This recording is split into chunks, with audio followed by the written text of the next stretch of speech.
விக்கிரவாண்டி இடைத்தேர்தல் வாக்கு எண்ணிக்கையில் திமுக வேட்பாளர் தொடர்ந்து முன்னிலை வகித்து வருகிறார்.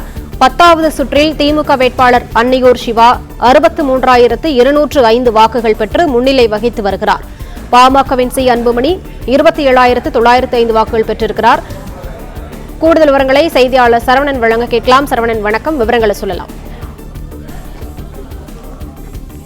விக்கிரவாண்டி இடைத்தேர்தலில் 20 சுற்றுகளில் இதுவரை 10 சுற்றுகள் வரை வாக்கு எண்ணிக்கை முடிவு பெற்று அதற்கான அறிவிப்புகள் வந்திருக்கிறது. இது 10வது சுற்றினுடைய அறிவிப்பு தற்பொழுது வெளியிடப்பட்டது. இதுல திமுக வேட்பாளர் இந்த சுற்றில மட்டுமே 10வது சுற்றில மட்டுமே 5,722 வாக்குகள் பெற்றிருக்கிறார். 2வது இடத்துல பாமக வேட்பாளர் அன்புமணி 3,775 வாக்குகள் பெற்றிருக்கிறார்.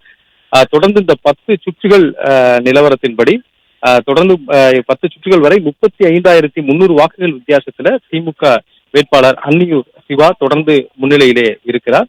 மொத்தமாக இந்த 10 சுற்று முடிவிலும் திமுக வேட்பாளர் அன்னியூர் சிவா 63,205 வாக்குகள் பெற்று தொடர்ந்து முன்னிலையில் இருக்கிறார். பாமகவினுடைய சி அன்புமணி 27,905 வாக்குகள் பெற்று 2வது இடத்திலும், நாம் தமிழர் கட்சியினுடைய வேட்பாளர் அபிநயா 4,704 வாக்குகளும் தொடர்ந்து பெற்றிருக்கின்றார். அதே போல 10வது சுற்று நிறைவு பெற்று 11வது சுற்று தொடங்கி இருக்கிறது. அதனுடைய அறிவிப்புகளும் தொடர்ந்து இப்ப வெளியே வரும்.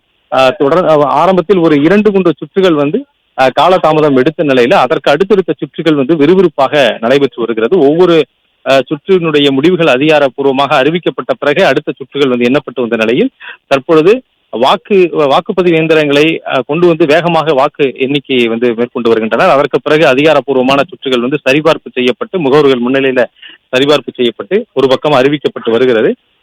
அதற்கு வேகமாக தொடர்ந்து வாக்குப்பதிவு இயந்திரங்களுடைய வாக்குகளும் எண்ணப்பட்டு வருகிறது. திமுக வேட்பாளர் தொடர்ந்து அவர் முன்னிலையில் இருந்து வரக்கூடிய நிலையில 35,000 வாக்குகள் வித்தியாசத்தில் முன்னிலையில் இருந்து வரக்கூடிய நிலையில அவர்களுடைய ஆதரவாளர்கள் திமுகவினுடைய தொண்டர்களுடைய வெற்றி கொண்டாட்டம் வாக்கு எண்ணிக்கை மையத்திற்கு வெளியே தொடர்ந்து நடைபெற்று வருகிறது. இனிப்புகள் வழங்கியும் பட்டாசுகள் வெடித்தும் அவர்கள் தங்களது மகிழ்ச்சியை வெளிப்படுத்தி வருகின்றனர். அதே போல அடுத்தடுத்த சுற்றுகளிலும் வாக்குகள் இன்னும் அதிக வித்தியாசத்துல முன்னிலை பெற்று வெற்றி பெறுவோம் என்ற ஒரு எதிர்பார்ப்பில் அவர்கள் இருக்கிறார்கள். தற்பொழுது வரை 35,000 வாக்குகள் வரை வித்தியாசத்துல தொடர்ந்து முன்னிலையில் இருந்து வரும் நிலையில் ஒவ்வொரு சுற்றிலுமே 4,000 முதல் 5,000 வரை தொடர்ந்து முன்னிலை வகித்து வருகின்றனர். ஒவ்வொரு சுற்றிலுமே வித்தியாசம் மட்டுமே 3,000 - 4,000 வரை இருக்கிறது. இதற்கு முந்தைய சுற்று 9வது சுற்றுல பாமக சற்று கூடுதலாக, அதாவது இதுவரை பெற்ற வாக்குகள் 2,000 - 3,000 வாக்குகள் பெற்ற நிலையில் கடந்த சுற்று மட்டுமே 4,300 வாக்குகள் பெற்றது.